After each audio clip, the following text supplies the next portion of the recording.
이슈 분석 시간입니다. 도널드 트럼프 대통령이 취임 이후 두 번째 신년 국정연설을 했습니다. 중국 무역 정책을 비롯해 불법 이민을 막기 위한 국경 장벽 필요성을 거듭 강조했는데요. 트럼프 대통령의 국정연설과 북미 정상회담, 또 다음 주에 예정된 2차 미중 고위급 무역 협상에 대해 이야기 나눠보겠습니다. 미중산업경제연구소 조용천 소장 나와 있습니다. 소장님 어서 오십시오. 예, 안녕하십니까. 네, 먼저 집권 3년 차를 맡고 있는 트럼프 대통령의 국정연설. 이번 연설 주제와 핵심 내용부터 좀 전해주시죠. 네, 그 연설 주제는 위대함을 선택하라는 내용이었고요. 그리고 핵심 연설 내용은 5가지로 구분이 됩니다. 이민과 무역, 인프라, 의료비, 그리고 국가 안보 문제에 치우쳐 있는데요. 국내 문제와 관련해서는 트럼프 대통령이 민주당에 대해서 강경책을 꺼내들었습니다. 국경 장벽 건설은 절대 양보하지 않겠다고 밝혔는데요. 아무래도 보수층 유권자의 지지도가 높은 이런 정책을 처분시킬 수가 없기 때문에 그렇습니다. 경제와 관련해서는 1조 5천억 달러의 감세 효과가 올해 하반기부터 사라지게 되는데요. 이렇게 되면 2020년도에 미국의 성장률은 1%대로 떨어지게 됩니다. 경제 성장을 위해서 통상 정책을 전환시키겠다. 그리고 인프라 투자를 확대시키겠다고 밝혔는데요. 이 때문에 하원에서 제출된 상호 무역 법안을 통과시켜달라. 그리고 2조 달러를 투입해서 도로나 항만 그리고 그 공항 같은 쪽에 건설을 추진하겠으니 초당적으로 협력해달라는 겁니다. 또 한 가지는 중국에 대해서는 무역 협의를 위해서 불공정한 무역 관행을 끝내고 진정한 구조적 변화를 보여줘야 된다고 강조했는데요. 농산물 수입 확대만으로는 만족할 수가 없기 때문에 보조금 문제, 지적재산권 문제에 대해서 대폭 양보하라는 강요로 보여집니다. 또한 외교 안보 측면에서는 베트남에서 김정은 위원장과 정상회담을 하겠다는 게 이번 연설의 핵심이었습니다. 네, 일단 트럼프 대통령은 이 보호무역주의를 강조하면서 다시 한번 중국을 향해 쓴소리를 좀 뱉기도 했습니다. 일단 이 강경한 발언을 쏟아낸 배경을 좀 어떻게 봐야 될까요? 아무래도 그 국정연설은 지난해와 크게 다르지가 않았는데요. 자신의 치적을 강조한다든지 미국 제일주의에 기반한 정책도 전혀 변화가 없었습니다. 다만 변화가 된 점은 트럼프의 넥타이가 파란색으로 빨간색으로 바뀌었다는 점이고요. 미국을 다시 위대하게라는 구호가 사라졌다는 겁니다. 하지만 여소야대 국회 상황에서 첫 국정연설을 하면서 민주당에 불고 있는 그 사회주의 성향 정책을 비난했는데요. 내년 그 대선 출마를 선언한 카말라 해리슨 여성 상원 의원 같은 경우에는 공적 의료 보험을 전 국민에게 시행해야 된다고 주장하고 있고요. 엘리자베스 워렌 여성 상원 의원 같은 경우에는 부유세 도입을 강조하면서 현재 그 대통령 후보로서 두각을 나타나고 있기 때문에 이 부분을 견제한 것으로 보여집니다. 트럼프 대통령은 유권자에게 위기감을 부추겨서 자신의 유리한 입지를 자주 선점해 왔는데요. 중국에 대해서도 진정한 구조 변화를 요구했던 것은 아무래도 미국의 일자리라든지 부를 뺏기지 않기 위해서 자신이 최적의 그 인물인 것을 강조하기 위해서 했던 것으로 보여집니다. 네, 또 트럼프 대통령은 반드시 국경 장벽을 건설하겠다 강조하기도 했습니다. 만약 15일까지 의회가 새로운 예산을 협조해주지 않으면 이 국가 비상사태가 다시 한번 또 선언될 수 있을까요? 네, 대통령은 헌법상 권한에 의거해서 국가 비상사태를 선언할 수가 있고요. 또 미국 같은 경우에는 비상사태 시에는 국방부의 할부된 그 예산 범위 내에서 자유롭게 건설 사업에 투입을 할 수가 있습니다. 이 때문에 백악관과 국토안보부, 국방부에서는 이 문제를 지금 심의 있게 논의를 하고 있다고 하는데요. 국가 비상사태는 법적인 문제가 아니고 정치적 성격을 띠고 있습니다. 대통령의 권한 재량 범위를 크게 인정시켜줄 경우에는 비상사태 선언만으로는 총기 규제가 가능해진다는 모순점에 빠지게 되는데요. 한국 전쟁 때 트루먼 대통령 같은 경우에는 비상사태를 선언하고 철강 산업에 대해서 국유화를 선언을 했었습니다. 하지만 그 대법원에서는 대통령이 그런 권한이 없다고 판단 내렸는데요. 이런 사태가 재현이 됐을 경우에 미국 정치 쪽에서는 큰 혼란이 있을 것으로 예상이 됩니다. 네, 이번에는 북미 정상회담 관련 소식 짚어보겠습니다. 27일과 28일 알려졌다시피 양일간 이 베트남에서 개최된다고 알려졌습니다. 베트남을 일단 선택한 배경, 또 그리고 교착 상태에 지금 빠져 있는 이 성과, 그 비핵화 협상이 좀 속도를 낼 수 있을지 좀 함께 짚어주시죠. 네, 베트남 같은 경우는 1995년도에 미국과 국교를 정상화했는데요.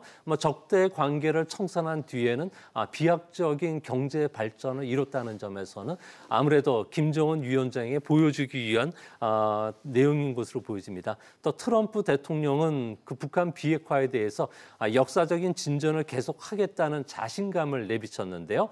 1박 2일간의 회담에서 중국도 참여할 가능성이 높기 때문에 1차 회담보다는 구체적이고 실질적인 성과를 거둬낼 것으로 보여집니다.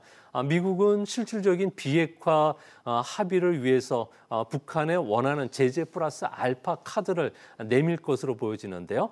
포괄적인 비핵화 합의에만 하더라도 상황한 조치로 종전선언뿐만 아니라 연락사무소 설치, 그리고 인도적 지원, 그리고 경제협력단의 북한 파견이 검토되고 있다고 합니다. 또한 북한이 통큰 결단을 내렸을 경우에는 비핵화 로드맵을 내놓는 경우가 되는데요. 평화협정과 관련된 논의가 급물살을 탈 것으로 보여지고요.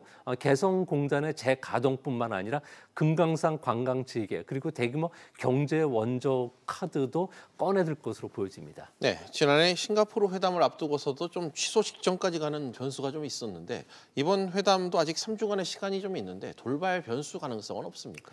양측이 사전 조율을 어느 정도 끝마쳤기 때문에 장소라든지 일정, 의제, 합의문 조율은 지금 순탄하게 진행이 되고 있다고 합니다. 하지만 비건 미국 국무부 대북 특별 대표가 평양에 들어가서 현재 합의문 초안과 관련된 검토 작업을 하고 있는데요. 앞으로 남은 3주간 돌발 변수는 아무래도 양측이 서로 무리한 주장을 했을 경우에는 합의문 완성 과정에서 충돌이 있을 가능성이 있습니다.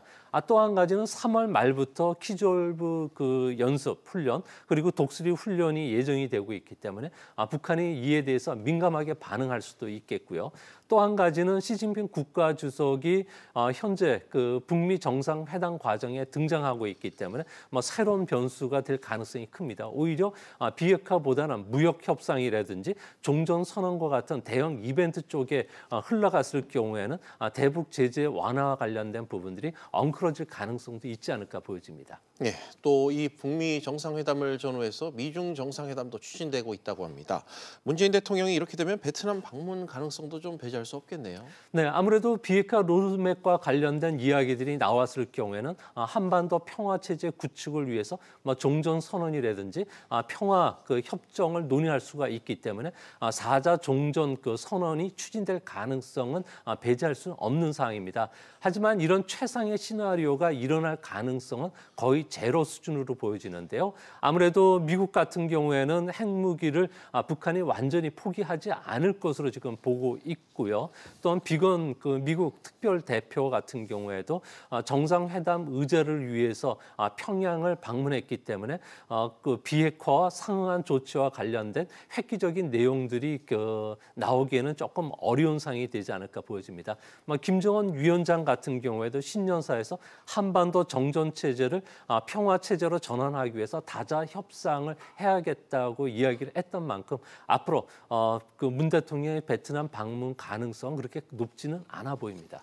예, 미중 고위급 협상 관련 소식도 좀 짚어보죠. 다음 주 베이징에서 2차 고위급 회담이 열린다고 하던데 이번에는 좀 합의문 발표 가능성이 좀 있습니까? 네, 1월 말에 있었던 1차 무역회담에서는 중국이 그동안에 금기시되어 왔던 국가 안보라든지 국가 주권과 관련된 지적재산권 문제도 폭넓게 논의가 됐는데요. 이 때문에 다음 주에 예정되고 있는 2차 고위급 무역회담에서는 미국은 무역적자 축소 외에도 구조적인 문제와 관련된 구체적인 결과물을 만들어내겠다는 생각입니다. 지속적인 검증이라든지 효과적 이행과 관련된 합의점을 도출할 가능성은 있어 보이는데요.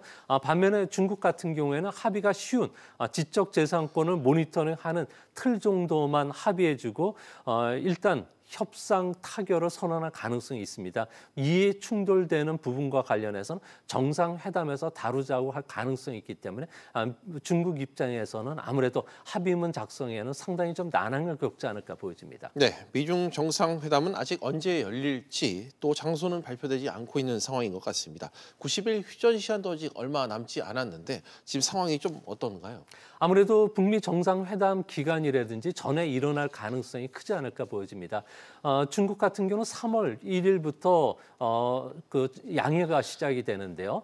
전국 지도자들뿐만 아니라 전현직 그 지도자들이 모두 베이징에 몰려오기 때문에 시진핑 국가 주석 입장에서는 베이징을 비우기는 상당히 어려울 것으로 보여집니다.